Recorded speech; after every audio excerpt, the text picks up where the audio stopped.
आव्हान असताना सुद्धा राजकारणात यश मिळवणाऱ्या संजू परब यांचे भविष्य उज्ज्वल आहे। ते पुढच्या प्रवासात नक्कीच यशस्वी होतील। त्यांच्या राजकीय इच्छा पूर्ण होत अशा शुभेच्छा माजी खासदार निलेश राणे यांनी आज येथे महाराष्ट्र स्वाभिमान पक्षाचे तालुकाध्यक्ष संजू परब यांना दिल्या। श्री परब यांचा वाढदिवस आज असंख्य कार्यकर्ते आणि पदाधिकाऱ्यांच्या उपस्थितीत साजरा करण्यात आला।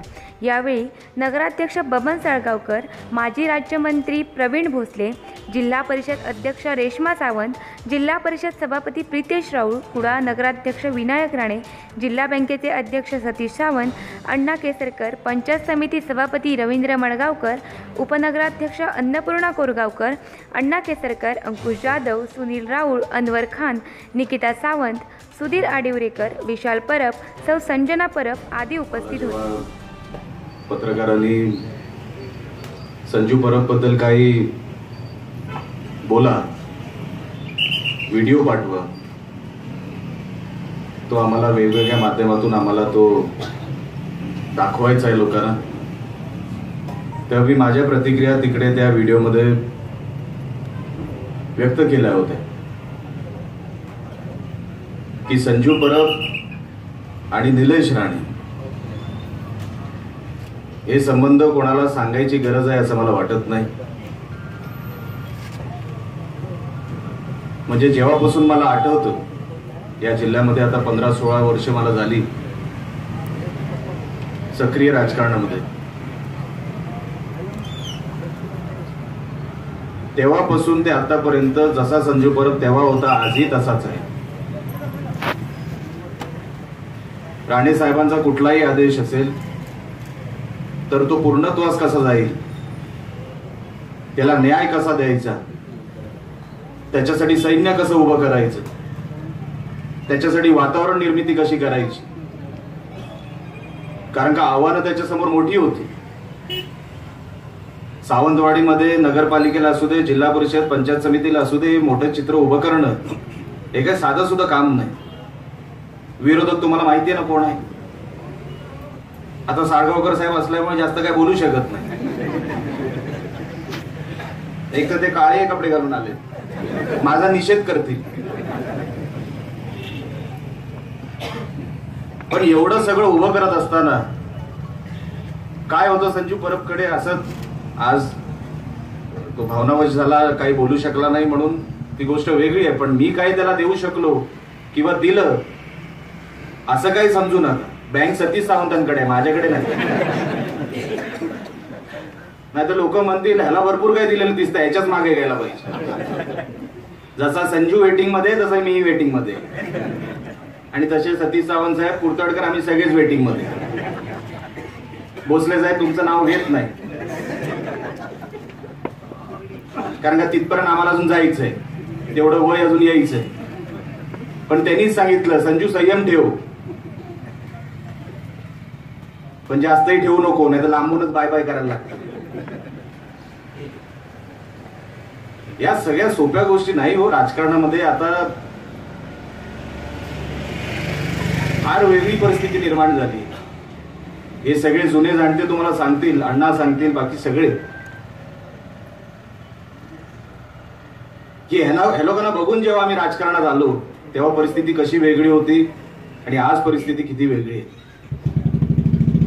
आज एक राजकीय चित्र उभं करण्यासाठी जो संघर्ष करावा लागतो, जो पैसा घालावा लागतो, तो काही इथून तिथून स्मगलिंगचा पैसा नसतो, तो कष्टाचा पैसा असतो। राणे कुटुंबाने कधी, मी असेल, नितेश असेल किंवा राणे साहेब स्वतः संजू परबला हे घे आणि कामाला लाग असं कधीच झालं नाही। स्वतःचा पैसा घालणारा माणूस राजकारणामध्ये आणि नेतृत्वाला कसलाही त्रास न देता आपलं काम करत बसायचं, हे सुरुवातीपासून ते आतापर्यंत मला संजू परब यांच्यामध्ये दिसलं। कारण का मागत राहणारा माणूस राजकारणामध्ये त्याला काहीच मिळत नाही। आपलं काम करत बसायचं, यश आपल्याला एक दिवस आपल्याकडे आपल्या दरवाज्यावर येणारच, अशा मानणाऱ्यांपैकी एक संजू परब मला दिसला आणि आजही तसाच वागतोय, याचा मला अभिमानी आहे आणि समाधानी। कारण का राणे साहेबांचे आदेश तुम्हाला माहिती आहे, राणे साहेब विचार करून किंवा अमुकच दिवशी काय करायचं असं काही नाही. जनतेच्या सेवेसाठी प्रश्न केवढा महत्वाचा आहे आणि त्याला न्याय दिला पाहिजे, त्याच्यासाठी 11th आवरलाही राणे साहेब काय आदेश देतात ते आमच्यासारख्या कार्यकर्त्यांना ते पाळावे लागतात. आज जिल्ह्यामध्ये बघा चित्र उभं आहे. आज एवढं मोठं आव्हान असताना मला खरोखर मी आमच्या कुडाळच्या सभेमध्ये जेव्हा जिल्हा परिषद निवडणुका आम्ही जिंकलो तेव्हा मी संजू परब यांचं व्यासपीठावरून अभिनंदन केलं की एवढं मोठं आव्हान तुझ्या समोर असताना सुद्धा नगरपालिका असू दे किंवा जिल्हा परिषद पंचायत समिती असू दे, हे यश मिळवणं हे संजू परबचं यश आहे. हे मी राणे साहेबांसमोर त्या व्यासपीठावर सांगितलं. पण त्यांच्या बरोबर संजू परब यांच्या बरोबर अनेक त्यांचे सहकारी आहेत. कुर्तडकर साहेब आहेत, सुधीर आहेत, अनेक तालुक्याचे आहेत, ज्ञानेश आहेत, अनेक मी सगळ्यांचीच नाव राहुल आहेत, अनेक आहेत. ती टीम बनवावी लागते. कसं असतं, निमित्त निलेश राणेचं असेल किंवा संजू परबचं असेल, पण त्यांच्या आजूबाजूची जी लोक असतात ती खरी माणसं घडवत असतात. आज जसं कुर्तडकर बोलले, संजू परबला मी काय केलं असं मलाच कधी आठवत नाही हो, पण त्याच्यात जे कर्तृत्व आहे, त्याच्यात ज्या क्वालिटी आहे, त्याच्यामुळे आज संजू परबला बघायला आणि ऐकायला इतकी सगळी भेटायला लोक आली. हे खरं श्रेय त्या व्यक्तीला दिलंच पाहिजे. आणि म्हणून मी तुम्हाला संजू परब बद्दल बोलताना मी कधी राजकारण बोलू शकत नाही, कारण का आमचे संबंध राजकीय नसून कौटुंबिक आहे. मी संजू परब यांना कधी राजकारणातलं एक सहकारी कधी समजलो नाही, माझ्या कुटुंबातलाच एक सदस्य समजलो. आणि देव करो असे सदस्य असे लोक मला जिल्हाभर मिळू दे, कारण का 2019 जवळ येते आणि आपल्या बाजूने चित्र वळतंय, लक्षात ठेव. आणि संजू आपल्याला लक्षात ठेव, इथे व्यासपीठावरून लोक काही बोलू दे, 2019ला आपल्याला उमेदवारी मिळेल, अमुक मिळेल, तमुक मिळेल. आपलं सर्वात मोठं पद हे राणे साहेब आहेत. आपल्याला इथं कुठल्याही पदाची गरज नाही.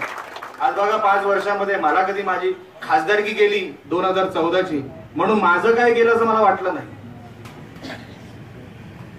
राणे नावातच, आडनावातच आपल्याला एवढं काय मिळतं. महाराष्ट्रात कुठेही जातो, रुबाबात फिरतो, कुठल्याही जिल्ह्यात गेले तरी आपले कार्यकर्ते आहेत. ह्याच्यापेक्षा मोठं पद काय असतं. म्हणून पदांच्या मागे आपण जायचं नाही, कारण का नशिबाच्या पुढे कोणाला काय मिळालं नाही. तू मेहनत करत राहा, तू परिश्रम आज जसे घेतोय तसे घेत राहा. देव नक्की तुला न्याय देईल, कारण का आजपर्यंत त्यागाला, संघर्षाला, परिश्रमालाच न्याय मिळालेला आहे हा इतिहासही सांगतो. आणि हे मी माझ्या कमी कालावधीमध्ये मी जे काय बघितलं तेवढं तुला आज या व्यासपीठावरून सांगावं असं वाटलं. आज अनेक गोष्टी, राजकारण बोलायचं काय आज गरज नाही. आज जरी राजकीय व्यासपीठ असलं सगळं, कधी कधी होठ शिवशिवसात काहीतरी बोलून जावं, पण आज ती वेळ नाही. आज माझ्या एका घरच्या सदस्याचा वाढदिवस आहे आणि असे वाढदिवस अजून मोठे होऊ दे. आज मंडप घातले, उद्या मैदानात होऊ दे.